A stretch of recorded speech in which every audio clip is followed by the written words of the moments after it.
lembra disso? Desse som, que mais parecia um robô engolindo uma corneta. Era também conhecido como a trilha sonora da paciência.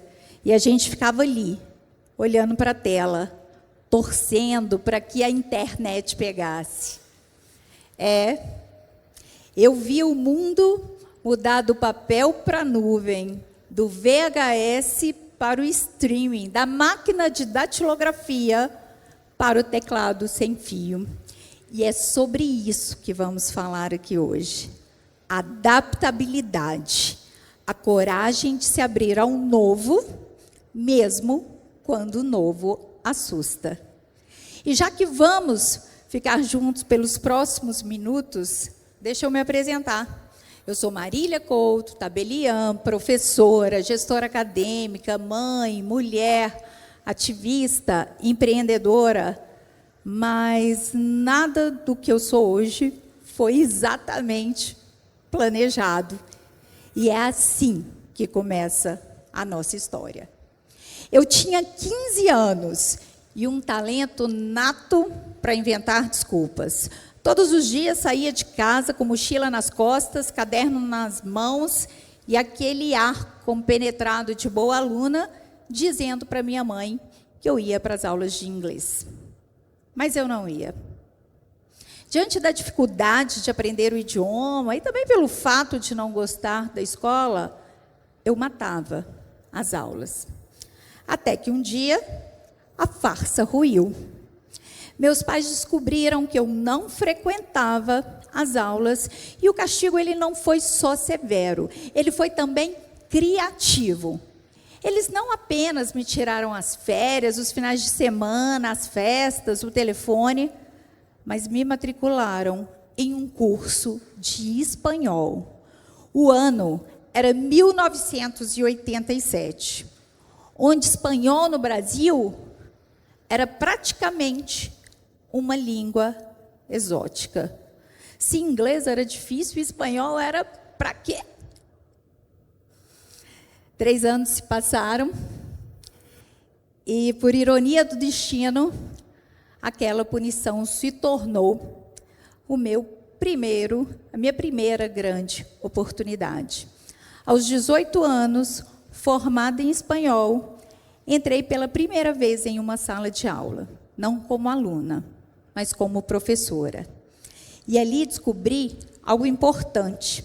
Às vezes o castigo é só uma embalagem feia de uma oportunidade linda. No mesmo ano, passei no vestibular de Direito. E 5 anos depois, parecia que o roteiro da minha vida estava pronto. Professora de idioma e a carreira jurídica no escritório da família. A tão sonhada estabilidade. Mas aí entrou em cena o grande sabotador de roteiros perfeitos. Quem é ele? Quem? O amor. O amor. No meu caso, ele chegou com um bilhete só de ida para uma nova cidade e um novo capítulo. E foi nessa mudança que conheci um personagem que nunca tinha me visitado antes. A invisibilidade. O escritório da família tinha ficado a 800 quilômetros de distância, a sala de aula no passado. A minha nova rotina incluía agora levar o marido no trabalho, buscar o marido no trabalho. Era como se a minha vida tivesse sido resumida a reticências. Eu estava ali, mas eu parei de me perceber em mim mesma. E então, eu aprendi que adaptabilidade não é apenas se moldar ao novo, é também não se perder no caminho. E um dia, então, abri um jornal e vi uma manchete que anunciava concurso para cartório. Comecei a estudar. Não com inteligência artificial, não com tutor online, não com videoaulas no YouTube, nada disso existia. Passei a estudar ali, com livros físicos, xerox amarelados, sentada em bancos de biblioteca. 3 meses depois, estava aprovada. E aos 28 anos, me tornei uma das tabeliãs mais jovens do Brasil. E aí, veio outro teste de adaptabilidade. Assumi um cartório no interior, num contexto totalmente analógico. Eu tive que aprender rápido a tratar os trâmites jurídicos do cartório, mas também a entender o clima humano da serventia. Gente que chegava ansiosa, gente que chegava buscando respostas, gente que precisava ser ouvida e escutada muito antes de ser atendida. E então, quando eu já achava que tinha aprendido tudo sobre empatia e responsabilidade, a vida me trouxe a maternidade. E junto com ela, como tantas mulheres aqui já sabem, a sobreposição de funções, de papéis. E aqui não estamos falando de fraqueza. Muitas mulheres não deixam o seu trabalho por incompetência, por falta de capacidade, mas porque não tem com quem, nem onde deixar os seus filhos. Eu sei, eu também passei por isso. E dados, segundo a Fundação Getúlio Vargas, dados de pesquisas comprovam que 50%, a metade das mulheres, ficam desempregadas após 1 ano da licença maternidade. Elas estudaram, elas trabalharam, elas se qualificaram. Mas bastou uma pausa, muitas vezes forçada, para que o mercado lhe desse as costas. É a vida real, sem filtro, onde o esgotamento físico e mental andam de mãos dadas. E aqui, a adaptabilidade foi a minha bússola.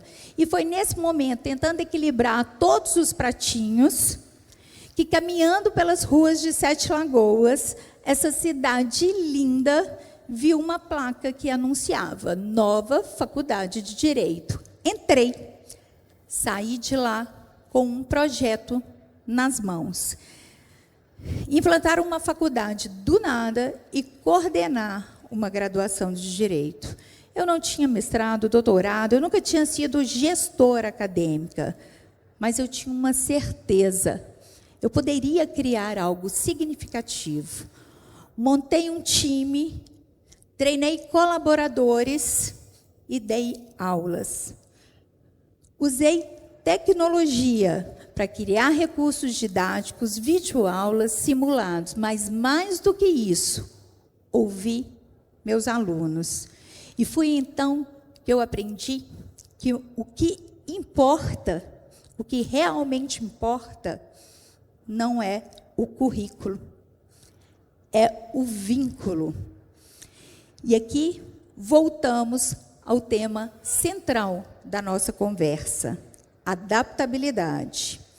Segundo estudos do Fórum Econômico, 92% do Fórum Mundial Econômico, 92% dos líderes de RH afirmam que soft skills, como adaptabilidade, comunicação e colaboração, são tão ou mais importantes que habilidades técnicas. E mais, 46% das demissões acontecem não por falta de competências técnicas, mas pela ausência dessas habilidades.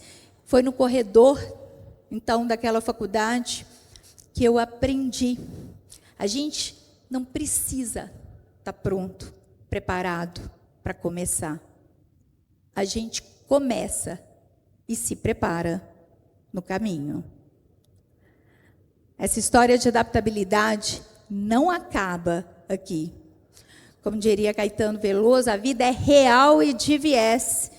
E então veio a pandemia. E da noite para o dia o cartório se digitalizou. A sala de aula, a faculdade virou tela.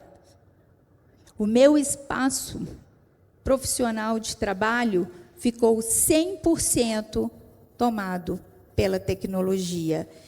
E eu, que nasci no século passado, que fiz curso de datilografia e achava que o auge da modernidade era um telefone sem fio, precisei me reinventar.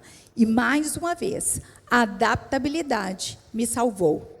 Não travar, não deixar o medo paralisar, usar esse medo como mola propulsora. Eu me adaptei à tecnologia, é verdade, e ela me ensinou muito ao longo desses anos. Mas sabe o que mais me ensinou? Sabe o que é mais importante? Olhar nos olhos, escutar de verdade, estar presente, afeto, como tecnologia ancestral. E talvez aqui agora, o mais importante que eu tenho para dizer a vocês, não é sobre mim, é sobre o que pode acontecer quando você se dá mais uma chance. Porque algumas pessoas, diante de alguma inovação constante da tecnologia, pessoas brilhantes, generosas, cheias de repertório, se travam, se sentem ultrapassadas porque não entendem o algoritmo. E se você está aqui agora, me ouvindo e pensa, já passou o meu tempo? Deixa eu te contar uma coisa, o futuro não tem idade, o futuro tem urgência. Urgência de tentar mais uma vez, urgência de recomeçar sem culpa quantas vezes forem necessárias. Aos 50 anos, quando eu achava que já tinha passado por todos os testes de adaptabilidade, a vida me apresentou mais um. Assumi as coordenações acadêmicas do maior centro universitário de Belo Horizonte. E, mais recentemente, assumi implantar e coordenar o curso mais tradicional, renomado, de gastronomia do mundo. Eu, professora de Direito Constitucional, tabeliã de protesto, mãe, mulher, sentada à mesa com chefes internacionais, falando de técnicas, texturas, sabores. Vocês podem estar se perguntando, o que que essa louca do direito tem a ver com a gastronomia? E a resposta, mais uma vez, está na adaptabilidade. A capacidade de pegar tudo o que você já fez, pegar experiências e conceitos de uma área para criar algo novo na outra. E agora eu te pergunto, o que te afeta? Te paralisa ou te impulsiona? A vida já me mostrou que o novo assusta, mas também cura. E talvez o nosso maior erro é acreditar que já vivemos a nossa melhor versão. A gente não nasce com o GPS da vida programado. A gente não sabe onde está a curva. A gente não sabe quando vai ter que recalcular a rota.